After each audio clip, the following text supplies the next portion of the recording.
Hey everybody, welcome to This Board Game Life, episode number 105, titled Does Size Matter? Triple exclamation mark. No, question mark, not exclamation. One's got the curvy thing, looks like a light bulb, kind of. Others like an upside down eye.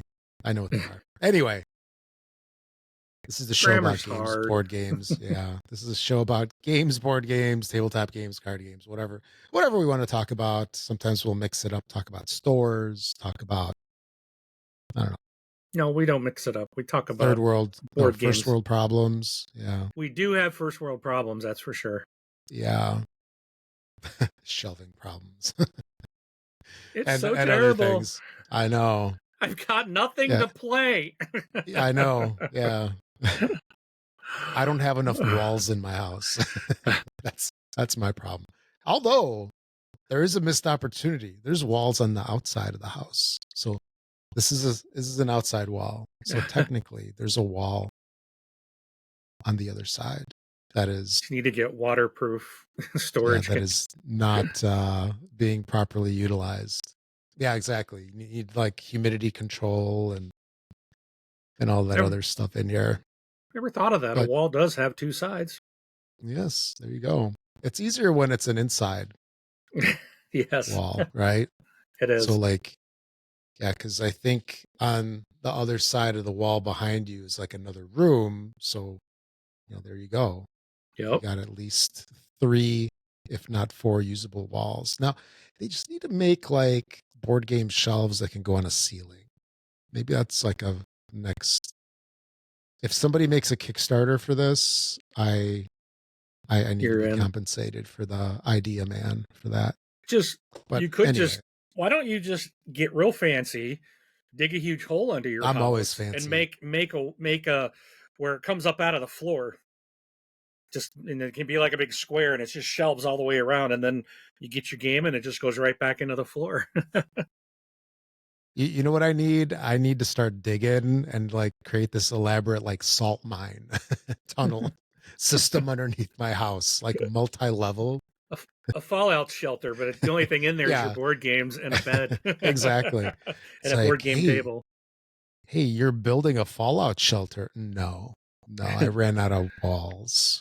I'm creating more walls, and although maybe it's easier to build up, add another floor, or actually it's better just sell your house, buy another one. Anyway, that's enough rambling. We kind of derailed the show over here. I am Rob, key derailer of this episode, and with me that you heard and if you're on watching the video, you can also see that sultry, sexy co-host that I have, my good friend Mark. Hey everybody, how you doing out there in board game land? Ooh, that sounded creepy. That didn't even sound good. No. Sorry. I was gonna go the smooth jazz vibe, but no, it was like that was creepy serial killer. It's some kind of a Fender list vibe. Anyway, now that I've just been recruited as a character in the next release of Final Girl. I'm going to be one of the killers. Yeah, there you go. Hey, baby. There you go. No. Anyway, so let's move before on. Before we get on with the bulk of the show, because I know everybody's really curious about what that title means, right? And they want to hear who won our contest. We have a couple of winners. That's right. When you listen to the show, you are a winner in multiple ways. He's got a new home. Point Galaxy and Propolis from AEG. Both excellent games. Yeah. And size does matter. But before we get on with all that stuff, does when you're shipping stuff. It does. It definitely does. So before we get on with the bulk of what we're going to be talking about tonight, I just want to make mention that you can find our show not just on your favorite podcast site. You can also find us on YouTube and our website as well. But if you check us out on YouTube, we've got our podcast out there, video and audio versions. There's also unboxings that Mark's done a ton of those. He does mailbags, which are really awesome. I like to see like what kind of goodies. I live vicariously through you as you're on a first name basis with your FedEx driver and the UPS guy and the post office guy. Like, hey Mark, what'd you get today? Oh, I got Puerto Rico special edition. Soon. But yeah, soon. Yeah, it's gonna be coming soon. But yeah, you can find unboxings, playthroughs, reviews, bunch of stuff out there. And we did hit a big milestone recently, and Mark twisted my arm. See, I've got all these like twist burns marks underneath my sleeve here. To once we hit 500 subscribers on the YouTubes, that I would start doing content. So I am in the process of setting up my area. It is a bigger endeavor than I anticipated. And but yeah, I'm hoping by the end of the year for sure to get that stuff rolling, just because I need to accomplish a bunch of things to free up space. And I've already invested a couple weekends in it, and it's taking a lot longer than anticipated. Maybe because I'm so crazy about all the stuff that I'm doing in there, cleaning and going through stuff. But anyway, it's for a good cause. So thanks everybody that joined our or subscribed to our YouTube channel, and we look forward to creating more content for you. So make sure to like Absolutely. and subscribe.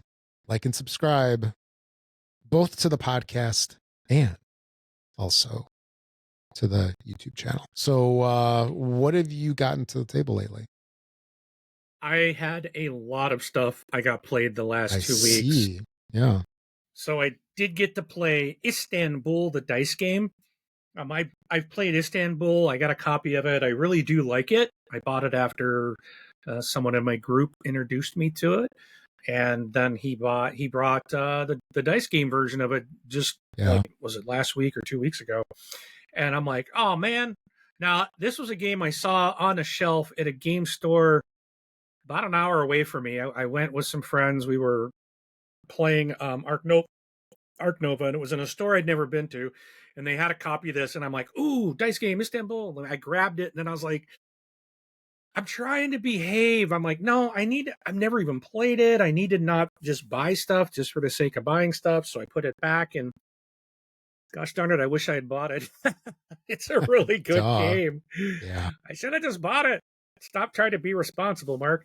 But It usually it's just, costs you more money when you do that stuff I later. know, because I'm already like, oh, I need to see if I can find it on the line, but it might just be worth it just to spend the 2 hours to drive there and back. If they still, I'll call them first. You still have this? Which they probably do, but I would Yeah, hate to it's been drive out all the way for over there if it's yeah, not it's on been the a shelf couple of anymore. years. Yeah, it's been a couple of years. I would expect it to not move Yeah. super fast. So maybe I'll take a trip out this weekend and just take a drive. Maybe I should take my mother and go, come on, we're gonna go for a ride. Yeah. And just take her out there for a ride and not tell her what we're doing. It's I'm like, gonna where are run we into the store going? real quick. Are we going apple picking? Are we going Yeah. Well, if it's a you know, nice day, you get a really beautiful view of um, Mount Rainier because it's like right there.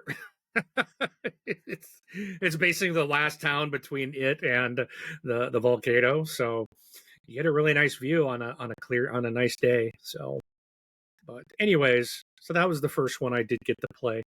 Then I also played Grand Central Skyport, which is it's a brand new game I just got in. I backed like 4 different games from 25th Century Games. This was one of them that I got to play. It is fantastic. I really do like it. I actually did do. I think I did was a that one of the review on Gen this one. Con releases? Um, I don't remember it being I on list, but yeah. don't think it was there. It trying to remember. I'm trying to remember their booth. I don't think it was there. Yeah. I think it's shipped after that. Yeah, it doesn't matter. Yeah. So, but it is shipping to people now, and I'm just trying to go. I'm going back to our channel. I think I did a review on this one. and I'm just double checking. I've had quite a few lately. Yes, I did do a review for Grand Central Skyport. So I also did an unboxing on it and a review. So those are available if you want to take a look at those on the channel. Check them out. I really did enjoy this game. I'll give you a spoiler alert. I like Grand Central Skyport. It was really good. Also, I got to play Shadowhunters again. This is I'm going to mention this later in the show, but this is a really fun deduction game. I'm not a big fan of deduction games. I do like what is it called, Bang the Bullet, and this kind of reminds me of that in a way. It's a kind of a, I really like Bang, and I think in Shadowhunters is I like this a little. It's kind of in the same vein of that. They play different, Okay. Yeah. but they're a simpler. It's not this blood on the clock tower extravaganza type of thing. It's real fun, and I've had some really good times playing Shadowhunters. Then I also got to play Between Two Cities for the first time. That was very interesting. Have you played this one, Rob? I have not. No, I know exactly what you're talking about. So. It's interesting because like you get two cards, like everyone's getting two cards, and then you are basically going to pick between the cards you have, like which one to place. I think it's two. You might get more than that. I can't remember. I think you get cards and then I think you get four and then you select two to keep and then you shift two or some. I don't remember. Anyways, but ultimately you got two cards and you're going to put one to the city to your left and one to the city to your right, and you're building up these like cities, and you're working with the people on the left and on the right, but they're also working to build a city on their other side. And then at the end of it, you're trying to maximize scoring, and then you are going to be you're getting your points for, is it each city, but you're going to whatever your lowest score is, like your final score. So it's really interesting how it scores out, but it was unique because it's like you're kind of working cooperatively, but the scoring is competitive at the end of it. So it's kind of very interesting game. Next, I got to play Steampunk Rally Fusion. This is one I bought when I kind of was on my Roxley kick. I love Roxley games. I think I've got just about everything they've made, and I bought this game, the Atomic Edition. Oh, it's actually, I've got it sitting here because I'm printing inserts for it. But I remember when I got it and I was looking through the rules, I was like, I kind of like, oh, I don't understand this. But a friend of mine had it and we played it. Can I interrupt for a second? Sure. I just want to say that I had the P1S in my cart again at Micro Center, and I'm still blaming you. But I resisted for like the 6th or 7th time. All right, please continue. Okay, now that I got that out of the way. So look, Rob. Ooh, nice component tray. Ooh. Now it's not that impressive. It's just the one I got sitting here open. So yeah, you got to show me a cooler one. Okay, I can do that. I got plenty. Yeah. But Steampunk Rally Fusion was like, this is a really fun. It's a racing game, but you're also like getting these cards to build like your machine, and parts will break off and explode, and it's this kind of a dice chucker, and you're picking where to use the dice on your machine to do different things, and it's actually a really fun game. Really like that. Also, I got introduced to Suburbia. This was another one I had to run out and buy right away. This is a fantastic game. I really enjoy Suburbia. You're just building out these tiles, and you got to be careful you're placing stuff, and you're trying to maximize scoring, and you have to have money to buy the more expensive tiles that are in the market, and every time someone goes and they take them, the tiles will shift down to get a little cheaper, but it's a really fun game as well. And I finally got the single player game Warp's Edge. Finally played that one, and I really did enjoy Warp's Edge. This is a really fun solo player game. I believe this is another Scott Almes game. Let me double check. Yeah, I think you're right. Because I think it is, because he did a bunch. It's in that, was that Like single Unfathomable or no, Unstoppable, whatever. Unstoppable, and yeah, he did a bunch in the solo player series, and I think that one is. I'm just double checking. Yeah, Scott Almes in the Solo Hero series Solo that bag Renegade building. Games did. So yeah, it's really fun. I'm almost thinking this, as much as I enjoyed Unstoppable, I think Warp's Edge, I think I might enjoy it a little better.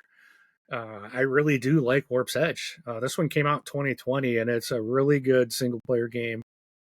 So check that out if that's of interest, if you're a solo player. Back to the 25th century games.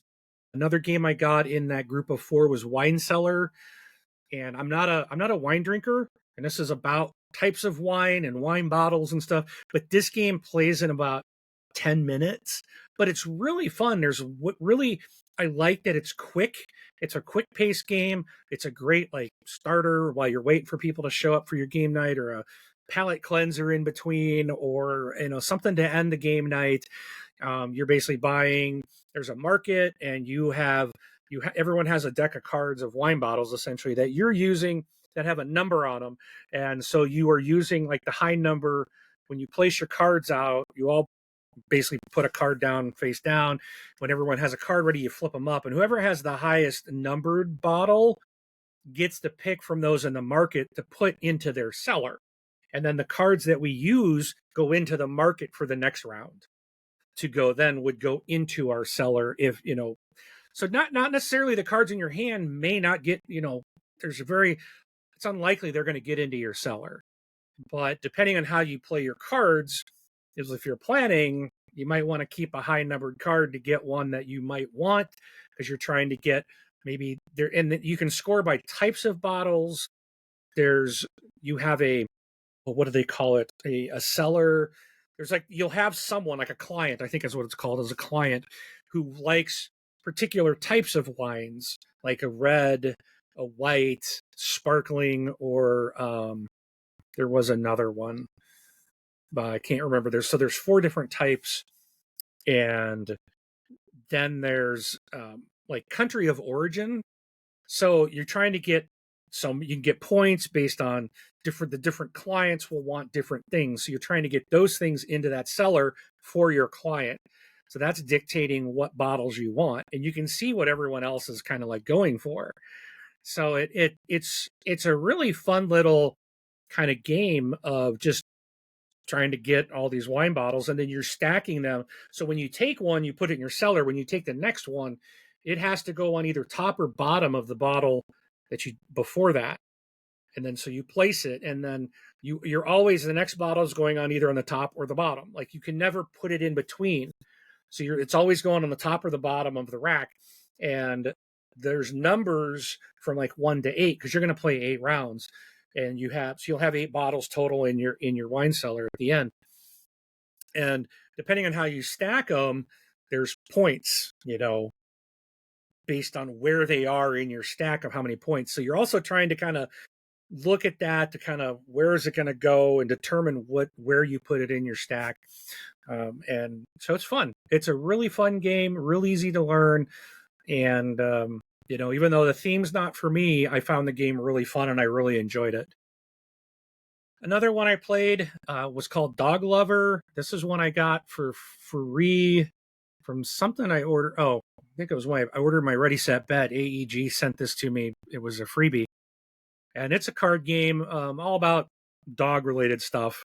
And you're taking cards and getting points. And so it turned out to be better than I thought, because I was like, boy, this must be a terrible game if they're giving it away for free. I would play it again. It's not something I would I'm not going to bring it to game night. It's not, there's all better choices of games to play, but it wasn't bad. It was better than I expected it to be. Yeah. So, Then I got to play a big one from Ivy Studios, Brink, Oh which yeah. is brand new game. And I another game group that I go to sometimes on Mondays. Someone was bringing this and playing it, and I was like, let me sign up for this. I'd kind of like to learn this. I didn't think it was going to be my style of game, and Brink is fantastic. I really did enjoy this game, even though there's a lot of things in it that I was surprised. And the group I was with, um, the the there was 5 of us, and 4 of us are in my gaming group. So the 3 of the people that were there at the table knew me and were like, "Mark's not going to like this," and they were really surprised that I really enjoyed it. So that's something I'm going to look for. I know it's like shipping out to people and people are getting it now. As soon as I see it in a retail, I'm grabbing that thing up. It's a really fun game. And then I got to play the one I've been waiting for so long, Yes. Nemesis Yes. Retaliation. And I think I did a review on this one too. That was my latest review, Nemesis Retaliation. So I was super happy to do a review on this game. Go out and check it out if you are unfamiliar with what Nemesis is. Check out that review that I did. I think it's will help you kind of determine if you've never played Nemesis, which one should you get. I kind of talk about that in the review. But Nemesis Retaliation is Aliens, the board game, essentially. So it is absolutely fantastic. And Wait, it's more aliens than the prior Nemesis? Or yes, oh yeah. yes, a lot more. It's fantastic, and I'll say this: it's my favorite of the series for many reasons, and I love Nemesis. I fell in love with it since I played the first one. I absolutely love this franchise, and but this one I feel has a lot more. It fits my play style better. It's a little faster. They don't have limits on searching for items in rooms, but there's a lot more aliens on the board. There's other things now they've introduced, like dealing with oxygen, and if life support's shut off in the facility, you're on a personal oxygen supply that keeps kicking down by one after every turn. So there's a lot going on, and it gets really crazy really fast. So I love that where the other two are a little bit. There's still times where there's several aliens on the board, and it's pretty intense, but it's more of a suspenseful, I think, tension, where this one was just like, they're everywhere.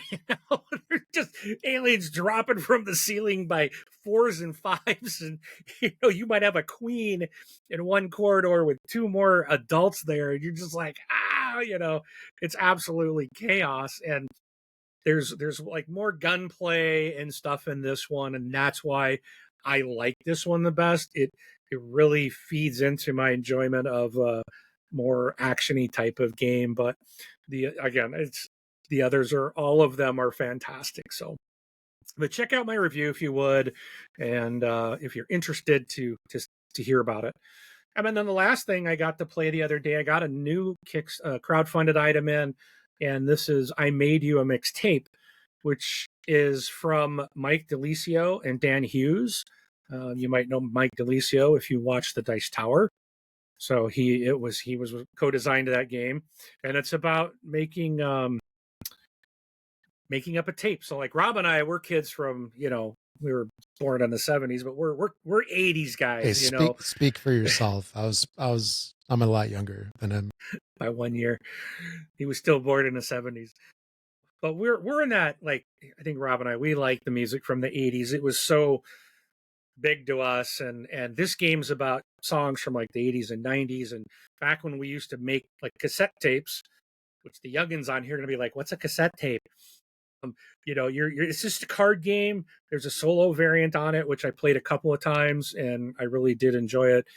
It's a quick, kind of simple game.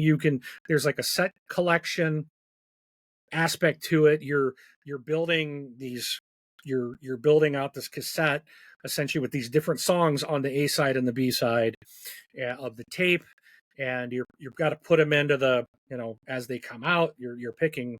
It's a I pick you choose type of game, and so I think that's what it's called. I pick you choose. Yeah. Yes. So there's that aspect of, once you have your cards, you got to put them in somehow, and then you're trying to keep the balance. So these songs will have different numbers associated to them, so it might move the balance to the left or to the right. You want to keep it in the middle as best as possible. That's where the max points are, dead in the middle. But as you start adding songs, it's going to move the balance to the left or right. So you're messing with points there. You're trying to string the tape, a little tape that's going along.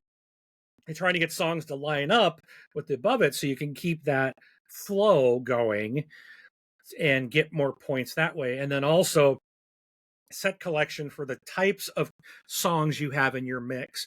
So you're trying to get, certain types of songs, or you might be trying to skip certain genres because you're like, let me just focus on rock and pop or something. But, you might end up taking hip hop or rap or something like that. It's got those kind of little dynamics there. It's again another simple game to play.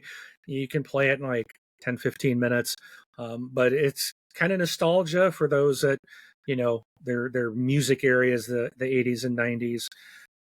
So yeah, it's a cute game. I enjoyed it. And then it came with because I got a crowdfunding bonus.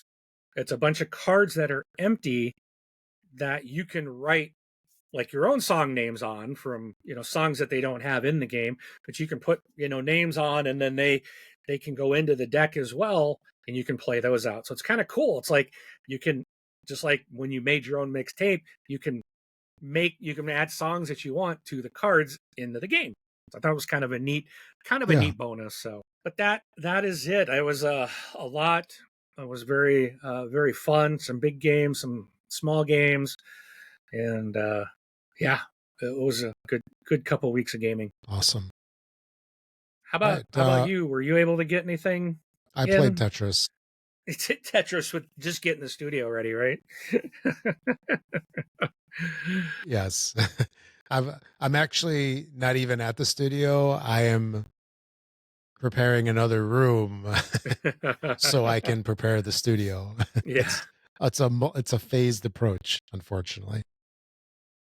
Fortunately, wouldn't or unfortunately, whatever it is. But I'm looking at it like spring cleaning. Yeah. Just in the So fall. I'm making a lighter footprint all the way around. It's amazing the stuff that you find that you've been hanging on to for 30, 40 years. And you're like, why do I still have this? That's a whole different story. Yeah. Anyway, yeah, there's a couple ways to contact us. We have a BGG guild. You can reach out to us on any of the videos that we post. Just leave us a comment. We love seeing comments and questions, all that good stuff. You can email us at contact@thisboardgamelife.com, or you can even send us a voicemail. Just go to our, actually, no, don't go to our website right now because that is, I believe that's down right now. Not the website, but the voicemail portion of it. And because we've had a little bit of a redesign of the website recently, which is still in progress. But one way to get around that is just, record yourself on your phone and then send us an MP3 of anything that you want to say or any questions that you have, because, we'd love to hear your comments and thoughts on any of the games that we talked about today or any of the topics too. So definitely reach out. So, a couple of things that we had for news before we get on with the main part of the show that I thought was kind of interesting, a little bit of a slow news cycle. One thing is Essen is right around the corner. It's going to be in around 4 or 5 weeks approximately. So, it's usually like late ish October. Actually, no, it's going to be from 23rd to the 23rd, 26th. 26th. Yep. And it is one of the largest gaming conventions in the world, right? That and I'd say Gen Con are probably the two big ones. Yeah. And there's always a little bit of like rivalry, like which is bigger. And do their turnstile attendance counts different and Spiel whatever. cheats. Spiel cheats. But they can. They can. Absolutely can. But this year, they're anticipating over 200,000 visitors. And I want to say that this is turnstile, I think, which means 200,000 visitors across all of those days, which means people get counted more than once if they attend more than one day. Right. Yeah. So if they go in the morning, you get counted. When you walk out to go get lunch and you walk back in the hall, you get counted again. So you can get counted multiple times in a single day. Really? I thought it was just once per day. Not like in and if out. it's turnstile, they're counting every time you walk in the door. Oh, I don't know. 200,000 people. They're anticipating over 200,000 visitors there. Yeah. And I'm like, I don't know, man. That's you're getting a little over 70,000 at Gen Con, and that's tickets sold. So it's not how many are coming through the turnstile, so to speak, or even if they're doing it per day, if they sold 50,000 tickets and they're going, oh, that's 200,000 people. No, it's 50,000 people max. Just some of them came back for 4 days. That's not that to me. That's not legit counting. They're boosting their numbers to be. They should tell you how many tickets do they actually sell. That's my thing. Or is that like a secret? It seems like it is. I don't know. I'm gonna dig around. I gotta find out. Yeah, last year they had 204,000 people, which is up from 193,000 from 2023. So 6% growth. Yeah. But anyway, attendance aside, if they're selling, if that's how many people are actually going, that's crazy. Can you imagine that? Like that many people? Oh, they better have a lot of space. Yeah, it's a little different than Gen Con too, because Gen Con is like a little bit of everything, right? And I mean, Essen is as well, sort of, but I want to say that Essen concentrates more on tabletop gaming and stuff. But anyway, they're adding an entire hall this year. So they're adding Hall 4, which I already thought that they used up most of the whole convention center as it is, as massive as it is. So Hall 4 is going to include a large stage area where they're going to have it be for visitors to the convention, and they can go into this Hall 4 at no charge. So maybe they're not going to be checking badges when you go into this hall. But anyway, they're going to have events here, which are going to include an educators day, a cosplay show, and some live streaming shows. So it's interesting to me that they have more room that they're going to take advantage of. At the same time, it's good that the show's growing. But apparently, here's where I question that. Go ahead. Yeah. Sorry. I was going to say, it looks like the amount of exhibitors is down from last year. So last year they had 923 exhibitors. This year they have 890. So it'll be interesting to see if that is, what kind of factors attributed to that. But what were you going to say? So in 2021, they had 93,600 visitors.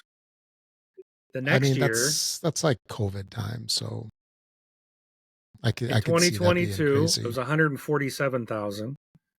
2023, 193,000. Slowly, it's like doubled in 2 years. They went more than double from 21 to 23, and now they're at 2024. It's 204,000 people. I think like 2019, 2018 would have been bigger. Then there was the dip through the COVID stuff. Yeah. To see if I can find a longer one that goes back further. But they said 2024 was the first time they sold out. I don't know. It's not important. It's games, people are going. So I just think it's kind of, never mind. It doesn't matter. Yeah. But I do see like turnstile is every time they go through. So that'd be interesting if they count people multiple times. That'd be stupid. Yeah, that's the thing. It's not legit. Actual count. Are they really selling? Because they're like, oh, we sold out at 204,000 people. Did you really sell 204,000 tickets? That's an insane amount of people. Yeah. That is more than 3 times the amount of people that go to Gen Con. And I know Spiel takes over the city there, just like Gen Con takes over the city, you know. But they're like, oh, they got 4 buildings. Well, we got a convention center and a stadium and massive amounts of hotels, and it's like I'm wondering who really has the larger footprint. And if you rig the numbers to make it like, hey, we are the biggest because that's what they say, are you? I mean, that's my question. Let's just be fair. I mean, I wonder if is Gen Con really bigger? I mean, now I know the gaming in Europe is huge compared to Yes. the US, so I would expect them to be bigger, but those numbers just seem astronomical. And when they're jumping from 96,000 to 190,000 2 years later, it's like, you know. But again, coming back from COVID, that could have had a lot to do with it. So, Mm-hmm. Oh yeah. Okay. The next thing is, Mark. Let me ask you this: did you know that today was National Guacamole Day? It ask me if I is. care. You could have gotten free guac at guac and chips at Qdoba if you went there today. But anyway, just thinking along those lines, I bet you wish that there was a national game store day. Well, if you were thinking that, it's actually going to be, when was it? November 1st. That is a thing Oh now. yeah. Announced that there's going to be game store day at your local FLGS. Maybe not all of them. Maybe the ones that are tied with the Game Manufacturers Association.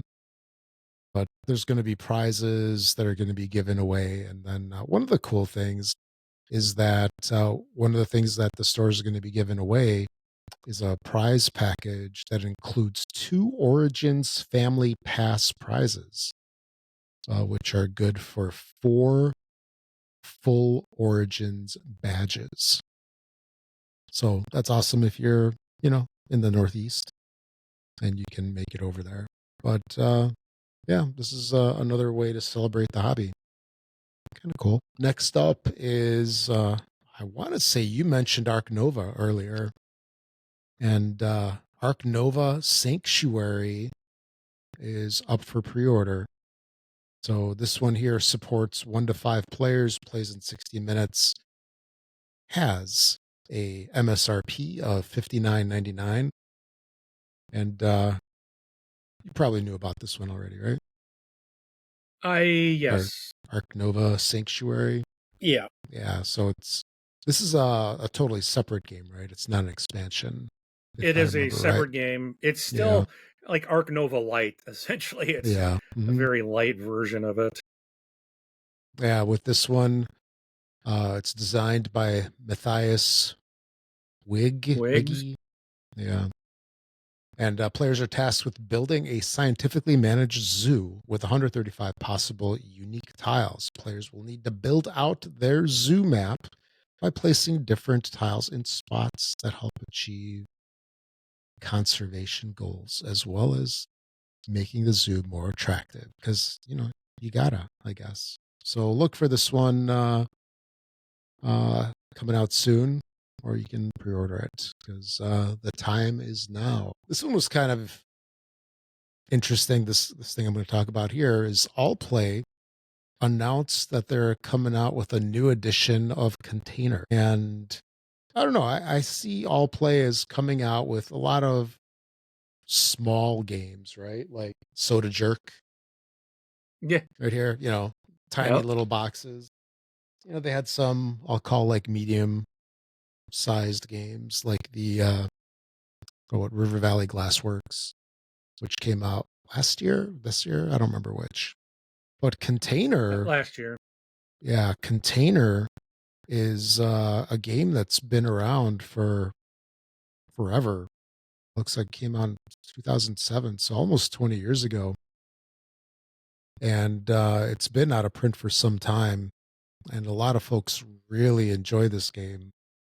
But it's just interesting to me that they're reprinting it, because I see them as, printing a lot of lighter games. So I'm really curious to see how this reprint goes.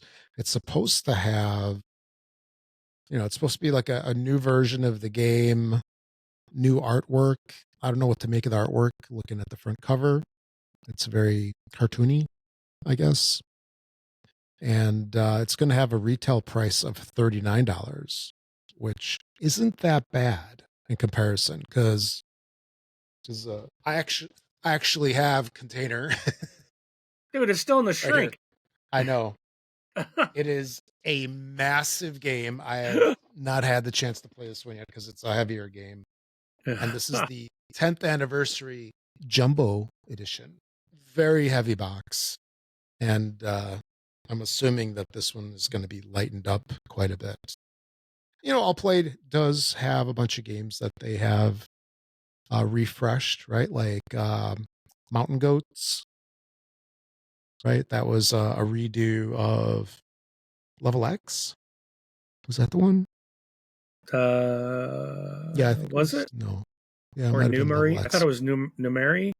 No, that's a different one. Mountain Goats was the one where you went sideways with the goats. But anyway, so they do have some experience in refreshing games and reprinting. And hey, reprinting an out of print game is always a welcome thing. So It is Level X. You're right. yeah, so we'll see how this one turns out when it hits the shelves. And then lastly, I think I had this one in here twice. Double check. Did I skip anything? No, I had one in twice. So that's it for the news. So yeah, a couple interesting things. Very slow news cycle the past 2 weeks, at least for what I thought was interesting for us to talk about, because that's all that matters. Anyway, all right, on to what everybody's been waiting to hear. Who are the winners? All right. I should have put a drum roll in here. So our first giveaway is Point Galaxy, and the winner for this is Steve Warfield. So congratulations, Steve. I sent you an email a little bit earlier. As soon as I get your mailing address, I'll box it up and ship it out to you. And our second giveaway again, these were all for helping us hit 500 subscribers, is a copy of Propolis. Both of these are from AEG. And the winner of this is Grant Slingerland. So again, I emailed you, Grant, as well tonight. So once I get your mailing address back, I will get those out in the mail for you guys, hopefully this week. If I hear back from you, I'll get them out this week. That won't be a problem. So, but congratulations and just thanks. Thanks sorry for that we had listening to do the show. Yeah. Yeah. Thank you very much. We appreciate the support. Yeah, So, definitely. And this is one way we say thank you to our listeners. absolutely. So I think I'll be able to pay for shipping on both of these. This will be the third time paying shipping. It's all good. We like Okay. paid shipping. It's fun. Yeah. All right. Yeah. So Anyway, again, thanks. Appreciate it.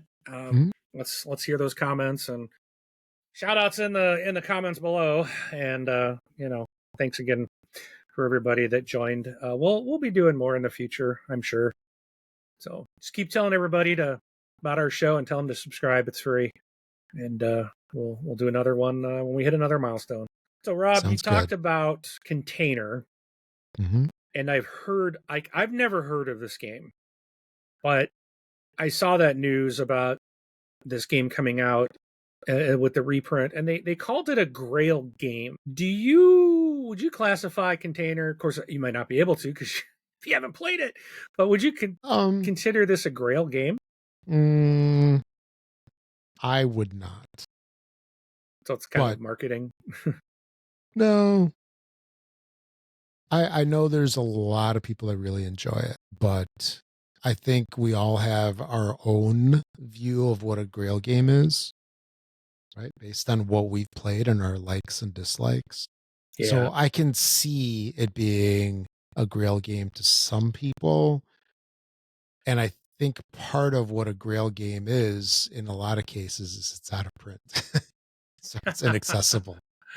But It's got a 7.2 rating on BGG. And then let's see, there's the 10th version that you have, the 10th anniversary Jumbo Edition, has got a rating of 7.7. Interestingly enough, the one you have is a weight 293 compared to 3.23 of the original. So that's weird that the weight would have changed.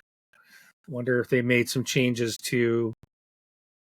they probably did some updates to it in the 10th version, and maybe it helped streamline the game to make it a little bit easier to play. very possible. But my thought was, I'm like, it's a good price. Like, I might pick it up. I might join the campaign, just because I have my reservations about because of who's printing it. I've seemed to have a lot of issues with some of their campaigns and things, but I kind of want to support it for the fact that they're reprinting a game that's out of print.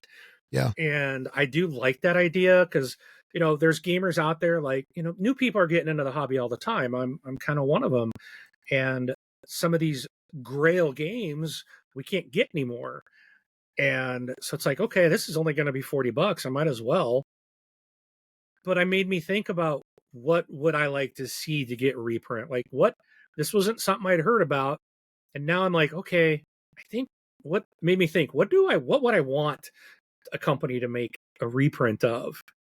And so I coined this to you. And the number one thing that came to my mind is Battlestar Galactica, the board game from Fantasy Flight. I've played this a couple of times. A friend of mine's got the game with all the expansions, and it is a fantastic game in its own right. It's just a fantastic game, and they did an amazing job tying it to the Battlestar Galactica IP. It just, I've said it before, it's a labor of love. Whoever did this really knew the TV show and did an amazing job. And this is based on was it 2004, I think, when that miniseries came out, and then they did like a 4-season run after that. And the show is just phenomenal. But the game is just so well done. And now trying to, like, if I want, like, I've gone and searched for this on the aftermarket, and there's people wanting $900 for the game with all of the expansions. The lowest price I've seen for just the base game is $150. And it's just like, I know I'm never going to be lucky enough to walk into a thrift store and see it sitting on the shelf for $2. It's never going to happen for me. And this is one I would love to pick up, but I would like to see this thing get reprinted to make it affordable for people to get. Because, man, is it a good game. What's one that you've got on your list? I was going to say Noble Knight has it. Yeah, for 300. Oh, 180. Yeah, the cheapest I've seen is in my local area is 150. And I'm not buying it at that price. There's a first edition and a second edition. So I guess that's a key distinction. I don't know what the differences are, but I'm assuming the second edition might be preferable. Probably. I'm sure they fixed some stuff that was probably, rules, and fixed printing on cards or something that was misprinted. Usually I think that's what they're doing, is correcting things, but yeah. At least that's how FFG was, especially back in the day. But so you're asking, like, what game would I like to have reprinted? Yeah. What's something on your list? I would like to see Battlestar. No, I did have that on my list, so I'm not gonna double that up. I'm gonna go with something new.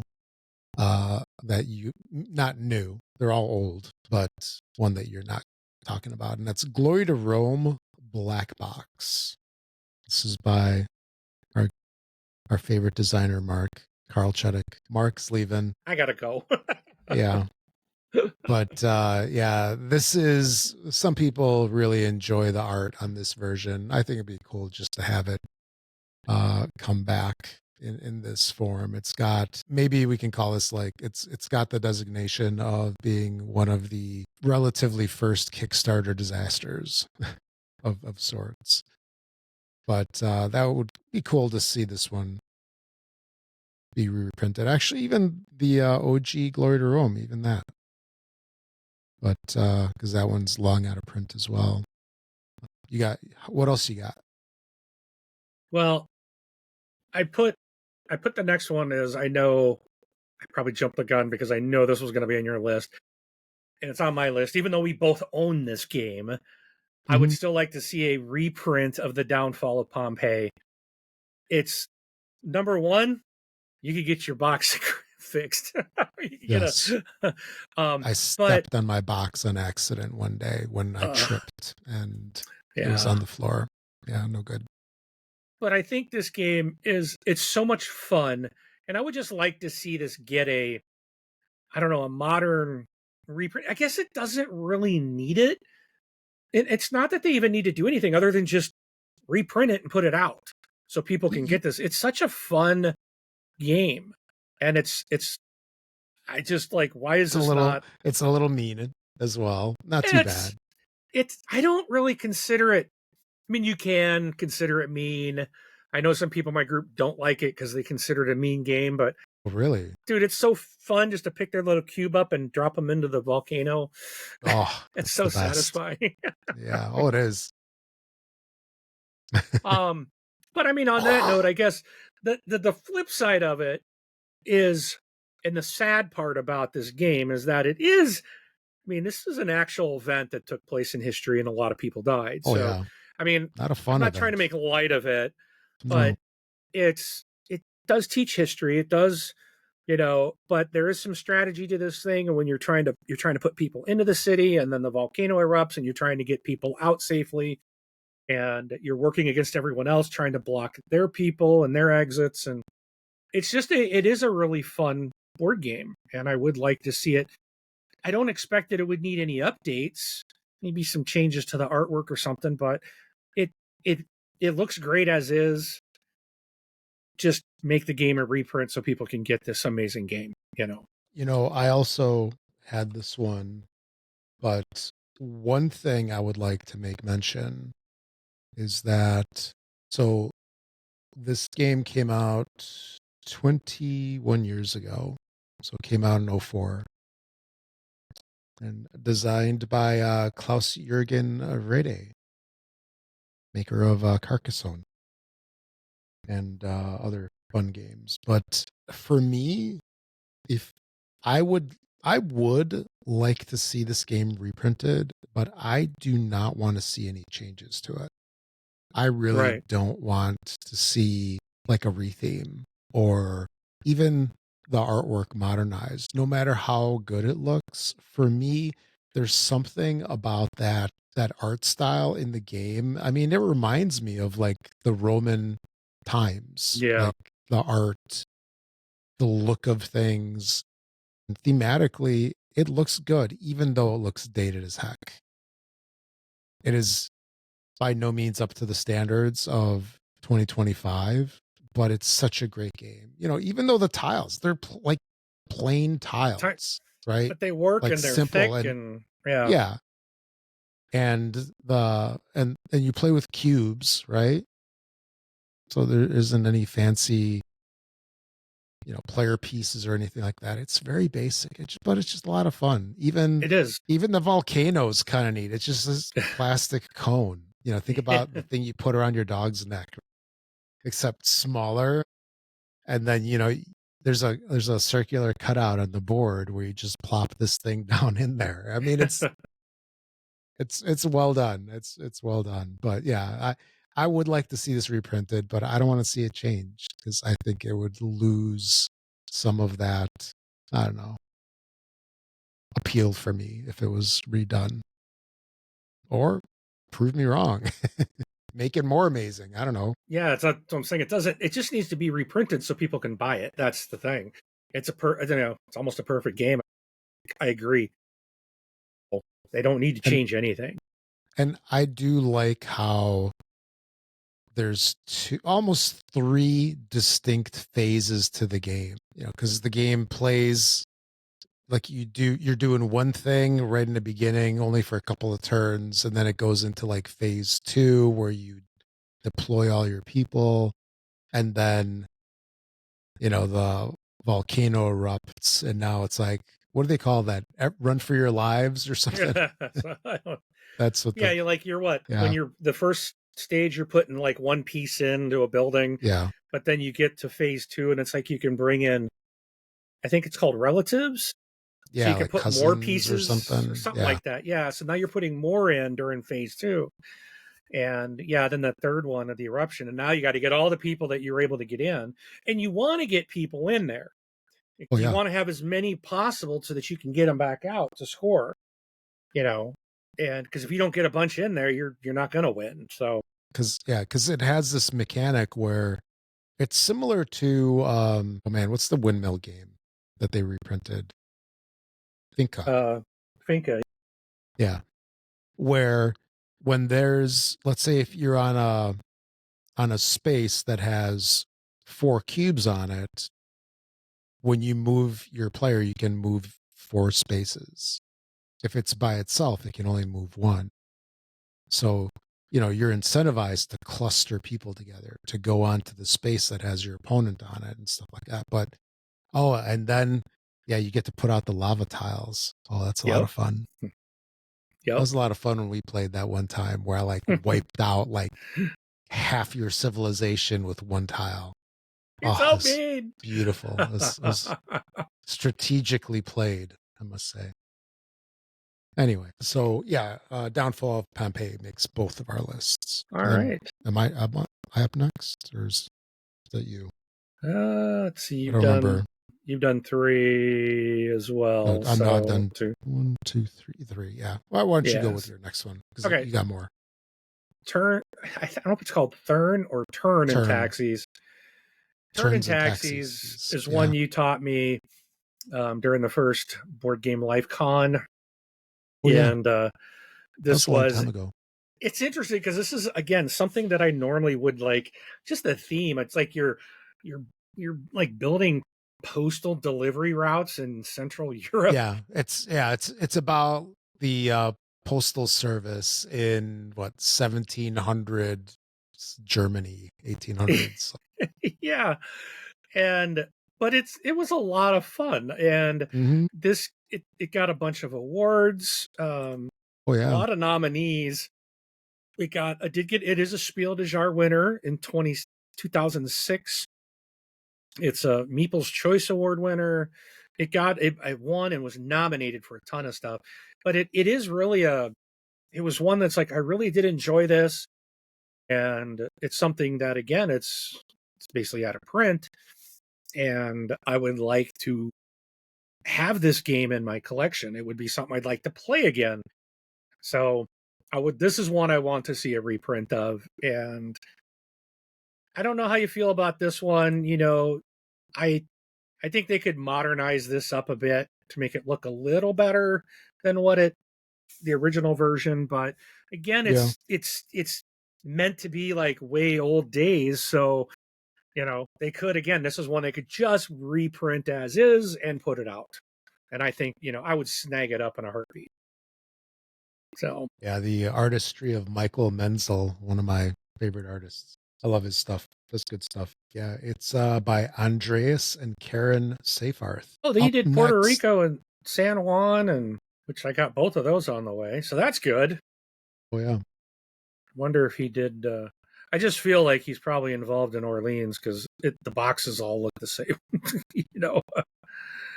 but I don't think so. Nope, it's not Yeah, listed. his most recent games, of course, are the reprints of San Juan and Puerto Rico. I want to say that he did a whole bunch of stuff, but yeah, San Juan. Oh, he did Manhattan He would in Harry und die '94. Hendersons, Yeah, a German version of Harry and the Hendersons. That's Zorro. funny. Airship or airships. So, but yeah, this is I'd like to have this one. I do got Yeah. Puerto Rico and San Juan coming in the Awakened Realms Yeah, reprint. both are really good. San Juan is we got to play that one. I really enjoy that one. Although the one that I've got, the original one, it's not very colorblind friendly, so I hope that Awakened Realms addresses that with the new one. It's a little hard to see the indigo color and differentiate it. Up next for me is a game called Space Hulk Death Angel. It's a solo game that FFG came out with back in the day. And I am maybe not meant to have this game because I had this game in my backpack and I was walking around in downtown Chicago and I got caught in a torrential downpour Oh, and the water got into my backpack and destroyed the box. So a lot of water damage. The stuff inside was fine. So I found a second copy of the game and that box got destroyed too. I don't remember exactly what happened to it. So now I had two copies of the game with the insides were fine, but the outsides were trashed. But it's a fantastic game. Hard as heck. Very difficult. It's basically set in the, Warhammer um, universe. It's a solo game, and for me, it's like impossible to win. But it was a lot of fun. It was one of the first games that I got when I came into the hobby, and I really enjoyed it. So that is Space Hulk Death Angel. What's the next one that you got? well, I might have to take this one off my list because I put Twilight Struggle down, but I just looked and Yeah, take that I can one have a off. copy of that one here tomorrow. It's like on its 20th printing. So I got to take that Yeah. off my list. So, um, but I did put Martian Rails on here, Oh wow. Okay. and this I got to play this once, and I find it's very interesting. I think it's a very unique game. I would like to see this updated. Like the only problem I had with this is like you got this massive board with all these little dots and symbols, and you're using like markers, like a dry erase markers to route. You're making like rail lines on Mars, and you're delivering goods. And it's a tough game, but it's one that's like I I want to play it again, and I got a friend who has it, but I think this is one I think that could benefit from maybe like some kind of modernization to this. Maybe make the board, I mean, it's a pretty big board. Maybe make it a little bit easier to read. It's like there's so many different spots on the boards, like, and you're trying to deliver to a certain named station, but it's like, where is this on the board? It can be a real challenge trying to find where you're going. But it's a really interesting game that, in fact, it even says use crayons to link up your cities and towns, but like the crayons don't work on the board, or it's just because the board's old, but they were using, I think, dry erase markers or something and it would wipe off, or maybe it was wet erase, something, I don't know. But I would like to see Martian Rails, I think, redone so that this is like by Mayfair Games and designed by M. Robert Stribula, and art is by Mark Zug. And it's just, yeah, it's like interesting. You've got to really think out your routes, and then it's like you're getting these cargo cards. It's like, well, man, I don't have a rail there. Do I want to work on trying to build a rail out there? And you can go on other people's rail lines, but then you have to pay them money for using their rail lines. So you don't want to do that if you don't have to. So it's interesting. It's an interesting game. Okay. My next one is Forbidden Stars. This is another FFG game. I mean, I think this is what Battlestar, the Space Hulk, and Forbidden Stars. We've got 3 FFG games on this list. But anyway, Forbidden Stars is another Warhammer game. This is a game that a lot of people are missing right now because it's out of print. Fantasy Flight lost like the IP or something like that at some point, and this game basically was on the clearance pile. And I remember looking at it over at the Schomburg store that we went to. It was up on the shelf, and I was just looking at it. I'm like, you know, I'm not sure if I can ever get this played. It's not a light game by any means. And I passed on it. And then it sold, and then I went back actually to look for it and to pick it up, and it was gone. So that was kind of a bummer. But I know Forbidden Stars is on a lot of people's lists, and I doubt we'll see that anytime soon, since FFG is now a totally different company than they were back when this game came out. What do you got next? Okay. Let's see. What did I got off my screen here. Oh, yeah. Santiago. Santiago de Cuba. Yes. So, again, a game that you introduced me to back on our Board Game Life con number 1. And I remember when we first set this up. Yeah. Yeah, it was our first time. Yeah, this one was really interesting. I know at first I was like, what is this? It took me a while to get to and kind of get into this one and understand the different mechanics and how the game was working. But once we did, I'm like, this game is really cool. Like trying to get goods to by the time you get around to the town to deliver to the port what the ship needed. I liked how the ship would be different, and it's like I just really enjoyed like kind of the race to get to certain spots before each other, and then because it's a rondel, you're going around in a circle. So I really enjoyed this, and again, it's one of those. It's like I can't find it, unless you pay tons of money on the aftermarket. eBay says they got one for $4.89, but I don't trust anything on eBay. Ain't buying from them. So, but yeah, that's one I would like to see again. And the version of Twilight Struggle, I think the latest is the 9th edition, I believe. But the one that they have on Amazon is the 7th edition deluxe version. I probably don't want the 7th version. I don't know. Trying to find out what the latest. Yeah, go to GMT Games. That's the best place. Yeah. They do this thing called P500s, which is actually kind of interesting, where they'll come out with a game and they'll put it up for pre-order, and then they print it when they get 500 orders. That's basically the gist of it. And they keep making changes, light changes to these games. That's why there's editions they're printing. I wonder which one I got. It's maybe like second or third printing, something like that. Yeah, they've got there's a P500 price for Twilight Struggle 20th Anniversary Hall of Fame Edition. Oh, wow. It's in art and final development, it says. Orders to date, 1,573. Regular price is $94. That one's definitely printing. And yeah, the P500 price is $60. That's not bad. Looks like they're printing a bunch of these. There's a bunch of this P500. Looks like the 8th edition is their last one, based on their site. So, and that is a deluxe edition printing. But yeah, I might just go pre-order this 20th Anniversary Hall of Fame edition. I'm going to take a look at that. Yeah, I wonder what's new with that. And my understanding, deluxe edition with some of them is that the board is mounted. Yeah. Instead of getting like a big poster.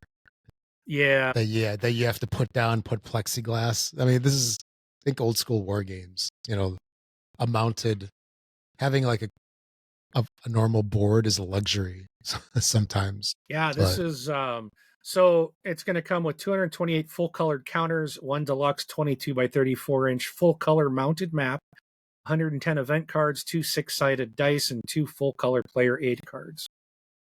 But it's going through art and final development, so they're okay. The box is definitely different. So I think I'm going to have to order that. Cool. And So I'm just thinking about the next con that we have. Maybe I'll learn one of the other like really solid GMT games and we'll give that one a try. But at least if I know how to play the game, I can teach it quickly so we don't have to spend yes, 4 hours learning it yes. and then playing for 2 hours. But it's all good. So up next for me is Alien Frontiers.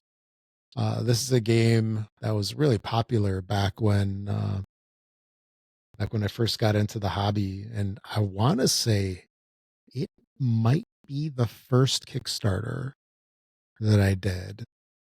But there's been some production issues with this game in the past. It's had a couple of subsequent reprints. I know the version that I have suffers from warped boards, so you put the board on the table and spin, spin, spin. But it's a fun dice game. It's really an enjoyable game. Like I would not hesitate to pull it out and play it at any time. But it would be nice to get a new version of it. So that's Alien Frontiers. All right.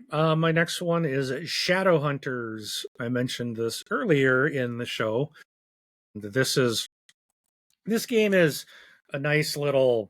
There's like three groups. You've got the vampires and the hunters, and then I think they call them the city or civilians, or the neutrals. Yeah, they're the civilians. So you're trying to like you basically, everyone has a role and nobody knows what it is, and you're rolling these dice to go to certain places to get cards and some of the cards can give you like weapons to use against other people or abilities to help protect you against attacks, or you might get like the green cards, or like you read it and it's like, oh, I think you're a hunter. If you are, you take 1 damage or something like that. So you hand it to someone and then they read it, and then based on their response, whether they do something or not, kind of you're trying to whittle down who's who in the game. And as it's going along, everyone's trying to figure out what everyone's roles are. And like the shadows, I think, have to kill all the hunters. The hunters have to kill all the vampires or the shadows. And then the neutrals can be like different. They have a very like unique, they could have very different, like the last game we had 6 of us, so there was 2 hunters, 2 shadows, and two neutrals, and the neutral guys each had a different win condition. So one of them did win, the other one didn't, even though they like both lived. So it's very interesting. And then so once they're starting to figure out, then they got to decide what's best for them to try to win. So it's really cool. Again, it's out of print. I can get it for like $180, on eBay, or there's people selling it through BGG, but it's again very expensive. And I would like to see this game get a reprint. It's who did this game originally? So it's designed by Yasutaka Akeda, and it's been published by Matago, Minddog, Z-Man, Cosmos, Game Republic. There's several others here. So it's had a lot of different publishers, and I would like to see this one again get reprinted. Next up for me is a game called Castaways. Game came out like 2010, I think. No, yeah, 2010, 2013, somewhere around there. It's a publisher out of Spain, I believe, that originally published it under the name Naufragos or something like that. And then it got Englishized as Castaways. This is a really interesting game. Basically, you're working um, to survive on a deserted island where you get essentially shipwrecked. And it's a cooperative game, but you don't share a victory with everybody else. Do you know what I mean? So it's one of those things. A lot of people don't like this style where it's cooperative, but then there's a winner. So it's like while you want to win, you also want to win by yourself and not have the others win. So there can be a little less than nicety stuff going on. But anyway, this is a game. It just reminds me of like Marco Polo or what's that Tom Hanks movie with volleyball Wilson? Was Uh, oh, um, Castaway. Castaway. Hey, there you go. Almost the same name. Yeah, it reminds me also of Castaway, where you're just trying to survive the island. You got this big deck of cards, which kind of take you through all these different situations. And this is a game, one of the first videos that I did on our YouTube channel, where I did like a 45-minute unboxing and how to play, like two separate videos, 45 minutes each.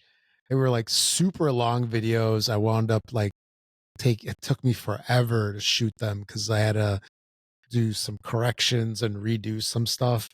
But one of the best things, I want to say that was like one of our most watched videos for like the longest time, because I went through how to set the game up and it was not super clear how to do it, from at least easily clear from the instructions. So a lot of people really loved seeing like how to set it up and how to do the cards and everything. But I really enjoy this game. This is a game where, I would want to play it right now. That's how much I enjoy this game. So I would like to see a new version of this, even though I have it. This is a game that, I would want to share with others, and then, I would like to show it to Mark and then hopefully be like, oh, I want to get this game. But you can. Noble Knight, $30. It's an easy one to find apparently. But yeah, Castaways uh from or aka Naufragos or something like that. What do you got? All right, it's my last one, and I don't know how to pronounce it, but I'm gonna say Alea Lacta Est. It's a game again. A lot of these are going back to the things you showed me on our first con. That It's and like this a was just like classic old. It's just like a fun old game. Yeah, it's that is Latin, which means the die is cast, is what the game is, and it is a dice rolling game, and the it's die just is cast in the bathroom. yes. And I remember that there's like there's bathrooms in the, you see the little guys in the bathrooms on the boards, and but you gotta, there's like different buildings where you can place your dice, and you're trying to get like, what is it, you're trying to get into the forum or the senate or something. I don't, it's been a couple of years since I played it, but I remembered it was a fun game, and Yeah, I was like, yeah, this is one you I would roll a like lot to of have. dice. Yeah, you roll a lot Yeah, of dice, and then you have to apply them to certain areas, and there's like a majority stake. supposedly Noble Knight has this one for $40. Not bad, and it actually got a reprint like 10 years ago, Yeah, Rio. This is from Rio and Grande. totally, yeah, it was a reprint and retheme.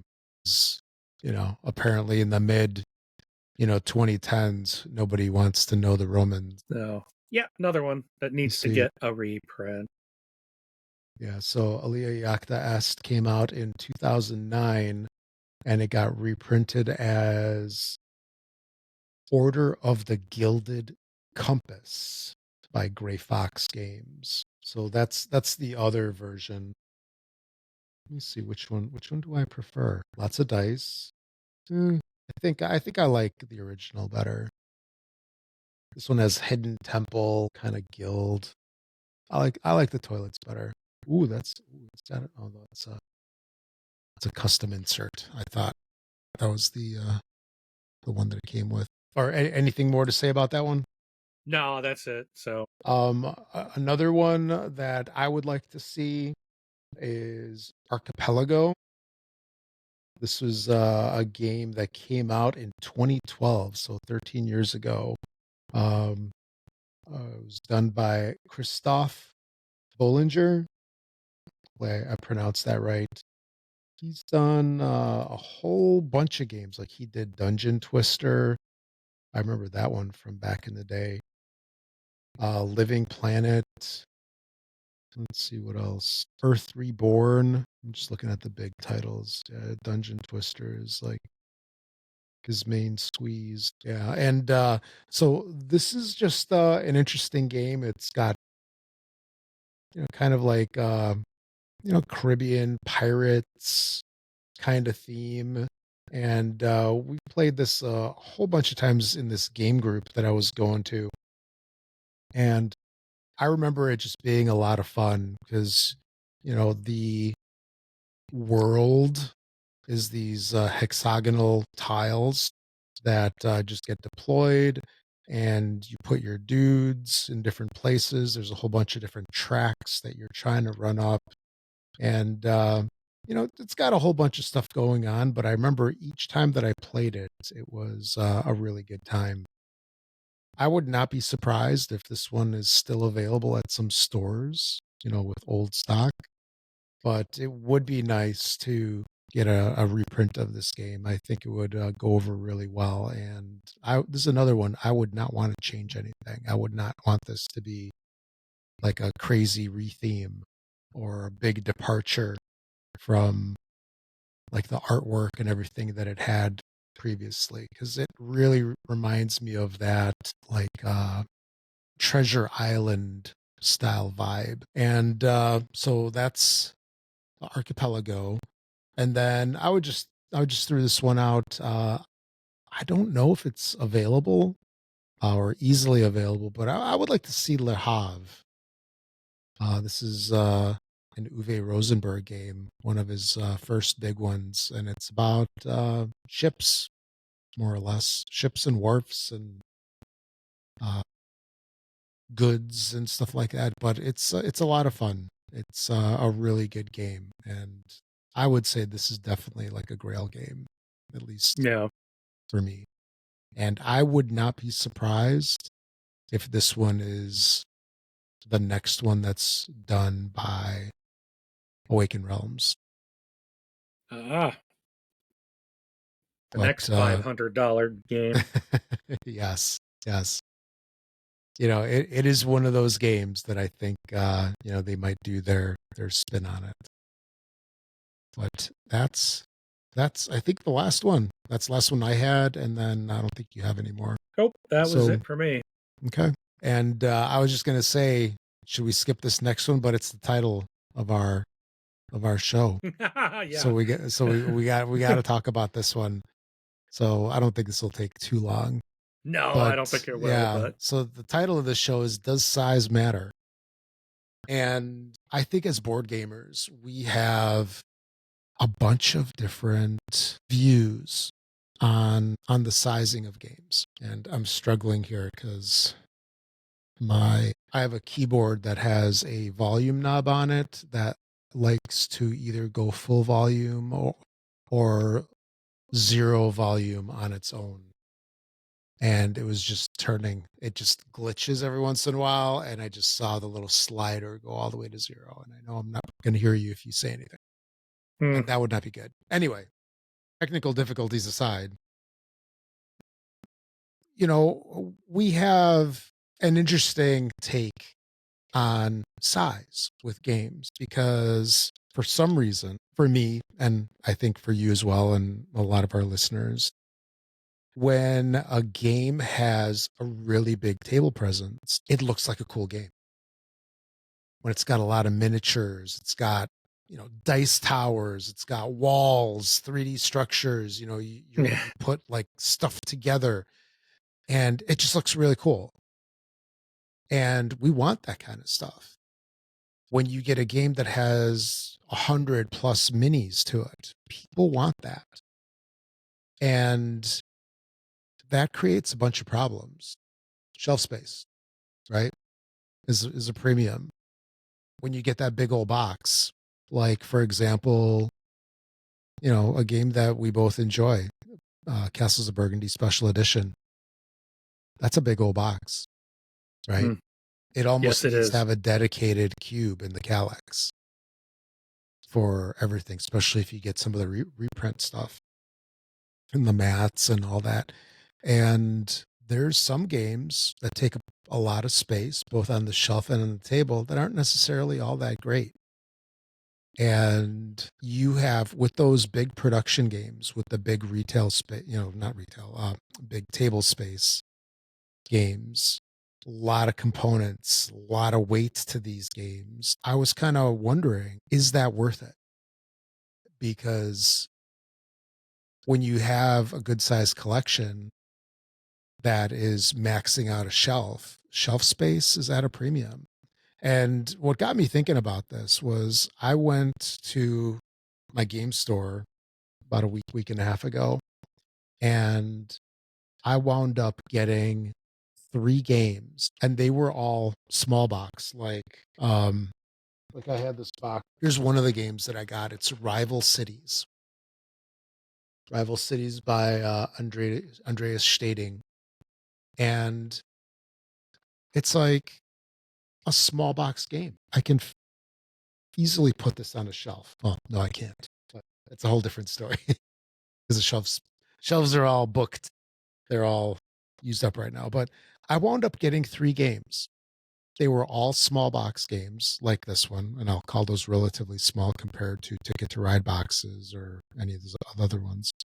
But it's like I got 3 games like for the cost of like one big game, and I can easily put these on my shelf. And 3 games is better than one, right?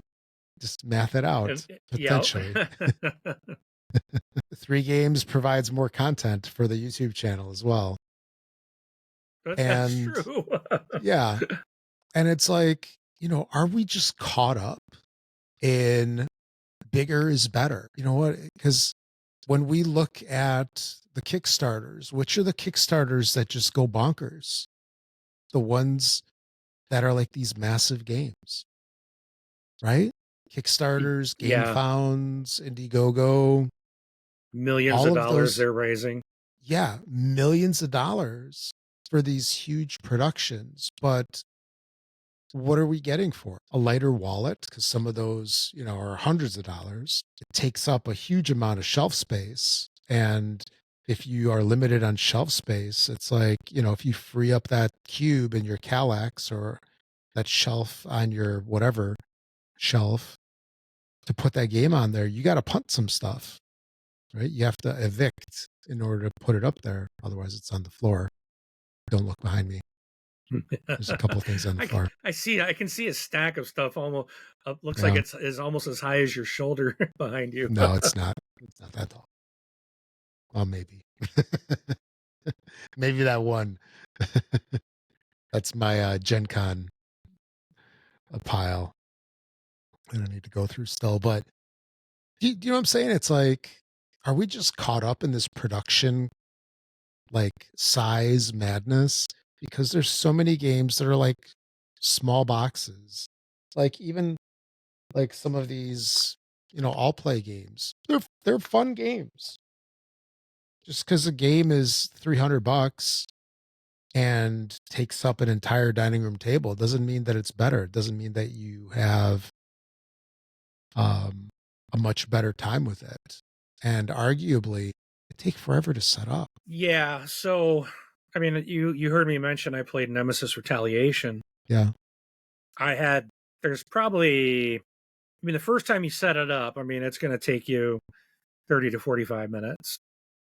That's And a the long problem time. with that is, like, I can set up part of it, but then you can do the game, like the main game and the board setup, but then you can't do any player setup. Some games allow you to I'll just put out, here's the player, here, red's here, blue's there, green's there, I'm yellow, put all their pieces down. They can come and sit wherever they want if they want to, or change the cards if they want a specific color, whatever.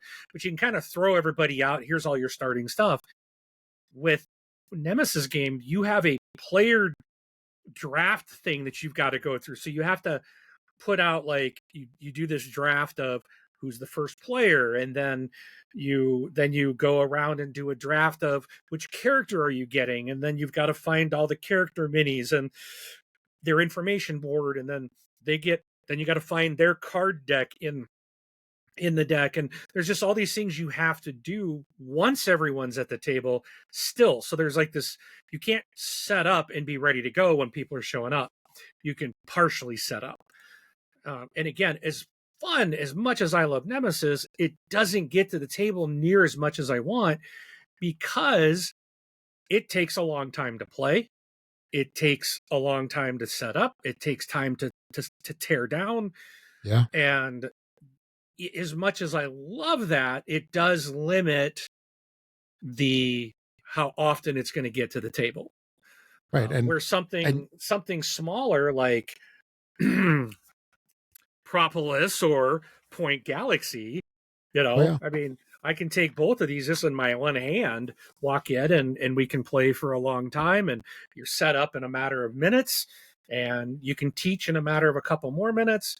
We had like the day we played Nemesis, I had about 45 minutes of just explaining how to play. I mean, at 45 minutes, you're starting to lose people. And I had one guy who was kind of like, I know he was like itching to get going. And I'm like, I want to too, but we have to kind of go through this stuff. So those bigger games, there is that barrier unless you have people that, like, if I get back with the exact same players, then we can go a lot quicker. You don't have the 45-minute explanation of the rules. You might have a couple of minutes of reminding people some things, and then you're off and running, and you can probably play it quicker. But you still have that big setup. You have the teardown, and that the size of the game doesn't make it better. Like I was talking about Wine Cellar. It's just some cards. The game was fun. I'm like a 10-minute game, it's over, and it's like, this was fun, and you're adding up, and you're like, oh, how did this turn out?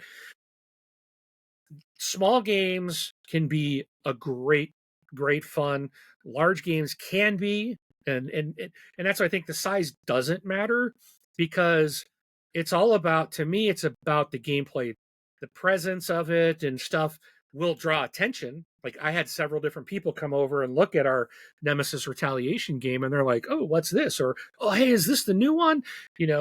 And would comment about everything, because it's just, you're taking up a lot of table space too.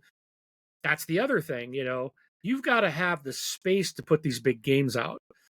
And, maybe your kitchen table wouldn't handle it. Where if you have the ability to go somewhere like a game store that has all that, then you've got the ability and the space to put something out like that. But yeah, it's sometimes I think we get caught up, and it's like, oh, I got to have everything. And like with the Nemesis Retaliation, I thought I had everything. Turns out I missed getting the plastic miniature doors that I have for the first two games, and somehow I missed them in the third one.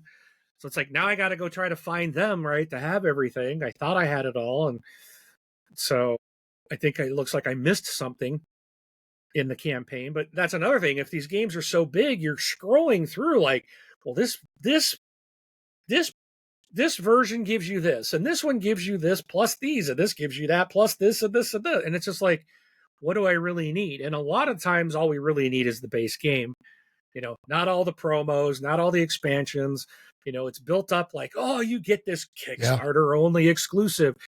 Yeah, but in a game like Ark Nova, for example, there's 300 freaking cards in there. I'm never going to find those 5 promo cards. I'm never going to see them. So it doesn't matter that I have them or not. So these big productions sometimes can just be overwhelming and be a barrier to getting a game like Ark Nova is another one. There's a bit of setup there. There's some setup, and then there's a lot going on in that game, which, like, I kind of think Sanctuary might be a good for people. It's going to be a 1 hour, up to 5 players. So you can get additional people, and you're done in an hour. It might be. I don't know. I was watching a video from the Dice Tower where they were talking about it, and I might watch it again. I haven't bought this one or pre-ordered it because it's like, I love Ark Nova. And I think if I'm going to play it, I'd rather play the full game and not buy like the light version. Right. But the light version will probably get played Spirit more. Island, right? Isn't that one where you didn't like the light version? Or no, you didn't like either one? I didn't care for Spirit Island. Yeah. Okay. But yeah, it's I am happy to see a game that's like the container one. It's $40. I'm like, whoa, I might just buy it just because it's only $40. And it's And it's supposed to be like a smaller form factor, right. like what Twinkle Twinkle and those Yeah. boxes. Yeah. I mean, it'll be interesting if they're going to cram all of what in the box you had. How are they going to get that in there? But Well, like you had the the jumbo jumbo, edition. So, yeah, the jumbo edition. It's got like ships that are like 7 inches long, oh, okay. so they're gonna be wee minis in Yeah. comparison. So, but the game will So probably get played more too. yeah, no, and it's definitely more accessible and portable. And I think a lot of times when we see games, like when we're going to Gen Con or friend's house, and you just see this huge thing, you get kind of like, oh, look at this thing. It looks amazing on the table. Yeah. But similarly, when, and maybe I'm guilty of this, when you go to the store and you pick up a box, if it's light, do you ever get that? If the box is light, you're kind of like, yeah. If it's heavy, you're like, oh, there's some good stuff in here. For all you yeah. know, it's like a piece of lead in there or something, piece of steel rod that is just weighing down the box. Yep. And that doesn't necessarily mean anything. Well, it just means that one box is heavier and that's it. And the other thing, do you find yourself judging games somewhat to any degree based on size of the box? For example, if you have a ticket to ride style box, like this Alhambra back here, The standard like game yeah, size. Yeah. standard, square box. If you see that and you compare it to, I don't know, your you compare it to, here's a new one, right? For Shuffle Dartmoor. It's like a Yeah. little game. Or like you had just had Propolis and Point Galaxy. Those are Right. both great games, but they're in small boxes. Do you think Right. people kind of like pass those by at all? Just because it's like, oh, it's a little box. I want to see a big box that just eats up my Kallax for lunch. I I would say yes. I could see I could see some people making judgment on it that because it depends on the individual. You know, you and I think are very different types of gamers. I like okay, I got a group, my main group. They're talking now about doing Twilight Imperium 4. Wow. And I'm just like, nope, nope, not doing it. I don't want to sit down for Try it. You'll 8 to like 10 it. hours. I don't want to I can't play a game that long. You I know, know. I we've know been what you we've been mean. sitting here for let's see our show. We're at like the 143 mark and we were here for an hour prior. Like we've been here less than 3 hours and I got to get up. Like my legs are killing me. My rear is killing me from sitting here and I can't stay engaged in the game. Like my happy place is between 1 to 2 hours. Now there's those occasional games like Nemesis that take longer that I'm just boom, I'm in. Like You're it's zoned in. I'm Yeah. zoned in. It's got me so sucked into the game that I'm okay. But I don't know if something like, where you're like, oh, we might be able to get this done in 5 hours, but let's leave 8 hours available just in case. A Oh, whole day to play one game? I'm heck like, no. you know how many games I can play if of my smaller, you know, a game like that, TI4 is going to hurt my stats for games Yeah. played. I'm like, I could play 20 games in one day compared to one. No, but I'm not, I know they want me to play it. They want me to experience it and they're excited to play, but I'm just like, dude, I just don't want to go sit at someone's house for 8 hours to play one game. Because what if I don't like it? And then what if I Too do? bad. Yeah. What if I win? Oh, that won't happen. You never know. Never say never. No, but Yeah, I think in closing for this, we sometimes get judgmental, I think, on the presentation of a game. Like the big game has certain expectations for some of us. Either it's more expensive, maybe it's a better game, it's more interesting. While some of that might be true, I think we shouldn't discount just the simple games, right? The small box games, let alone the games that are just like one small deck of cards, right? Like Port Royal. Yeah. Basically, that's what, probably 3 decks of cards, maybe. Yeah. It's just a big stack of cards. The box is way bigger Right. than it needs to be, Right. but it's like you get this amazing experience in a card game that feels like a board game and is fun, is accessible, and just as enjoyable as something massive and way more expensive.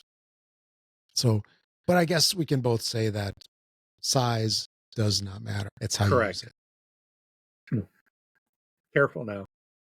Hey, now. Hmm. Anyway, did you have anything else to add on that, or? No, it's one. I think this is something like people could argue both ways, and it does. It just comes down to personal preference. There are people that absolutely love the big games, and there's Oh yeah, those that like small ones. Like one of my guys kind of always teases me because I'm always bringing small box games and playing the quote easy games, but they're fun. Like some of them are really fun. I really enjoy it, and I like last week, it was like weird to walk out and play only one game, where the previous week we got like 4 different games played. All were fantastic. We all had a blast. So, it's sometimes it's nice to get more games played. Sometimes it's nice to just sit down and focus on one. oh yeah. But Because you said with Nemesis, what, it takes like 30-45 minutes just to set up. Like Rival Cities that I just held up a little while ago, that's the entire game. 30, yeah, 45 minutes. yep. Yeah, there's a You know, what was well, one game I did a I did a video on Panda Panda. Someone made a comment that my unboxing video, took longer than to actually play the game. nice. I'm like, that's awesome. That is so funny. I'm like, yep. So I haven't played that, but it was one of those little tiny box games from All Play that I I think I got like discounted because it was part of that Medallion crowdfunding. thing. Wasn't the medallion one? It came with, or I might have added it on to the. I made you a mixtape because it came with that crowdfunding project. So I don't remember if it was. It might have been like a half. Might have been a discounted price to buy it with that. So I don't remember. So, but anywho, Yeah, it was basically the cheese. It's like, would you like cheese with that? Just for a couple so bucks more? Sure, why not? why not? Anyway, all right. I think that is the end. Yeah, That that's the is the end end. of episode 105. So hope you guys enjoyed the show. We always enjoy making it for you. And that is all. So I am Rob. I was going to say also known as, but that's that other show Oh my goodness, you with got to come gamer on. tag. It's instinctive. It's instinctive. I It's actually tough. I I struggle. I have to carefully say the intro of the show sometimes because I just want to roll off this Xbox life. It just so It's comes so quickly and easily, yeah. I instinctively, and get all it. that. Yeah, I because think we I've did like done it or caught 900 myself like episodes almost. But I went anyway, did that the other day. I went back. I'm like, what did I say? And I had to go back and watch. I'm like, oh, I did say the right one. because you don't even think about it. But anyway, I'm Rob. Thanks for listening, everybody. Congrats to Stephen Grant for winning Point Galaxy and Propolis. We'll get those out to you guys shortly, and catch you all in the next episode in 2 weeks. All right, thanks again, everybody. We'll see you at the table. Oh, and if you didn't see it, let us know what you think of a new intro that Rob did for us. I love it. Well, We yes. had So I was going to say that at the beginning. Hopefully they're still listening. Check out our intro. Well, you can, And you can say if how you didn't see great it, I am. I'm going to put it in. You're going to see the outro. I'm going to put it in right again. So Okay. thanks, Rob, for I think it's cool. So, all right. Awesome. And, See ya. you know, you can keep saying how great it is like every episode. I'm fine with flattery. No, this is it. This is it. It's going to suck after this. I'm going to want something new next time. Okay. All right. Bye.